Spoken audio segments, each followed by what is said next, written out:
एवढ्या सगळ्या मेहनतीने आपण हा सप्ताह उभा केला, तर त्याचं काहीतरी 46 वर्षामध्ये 46 शब्द तरी अंतःकरणापर्यंत तरुणांच्या, लहान मुलांच्या, घरांच्या पाझरून द्या. कारण तुम्ही आम्ही आता आगवयाच्या अशा स्टेजला आहोत, आता आपण सप्त्यात आलो तरी सुधरत नाही आणि तमाशात गेलो तरी, पण येणारी पिढी तुम्ही बघता आहे आणि ही सगळी आपली जबाबदारी. आपण त्या जबाबदारीतून पडू शकत नाही.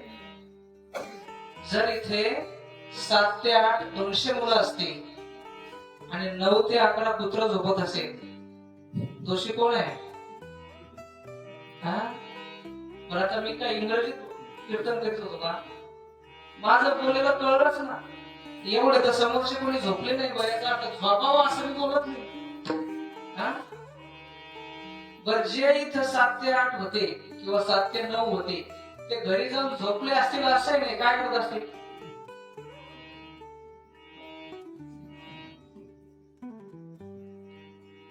हा व्यापार हिताचा नाहीये. तुका म्हणे हित होईतो,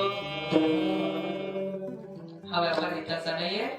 ते जर झालं तर 46 अजून 4 वर्षांनी सुवर्ण महोत्सव होईल. तो सुवर्ण महोत्सव तितके आपल्याला, त्याला आपण काय म्हणतो, ऐच्छित करता येईल. इथे वृद्धांपेक्षा तरुणांची संख्या इथेही दिसली पाहिजे, इथेही जास्त दिसली पाहिजे. त्याच्यासाठी प्रयत्न प्रत्येक बापाने करावे. पोरग बापाचं सगळं ऐकतं अजून तरी. कीर्तनात बस म्हणले बसणार नाही का पोरगा? आई सांगते तिला अभ्यास करायचा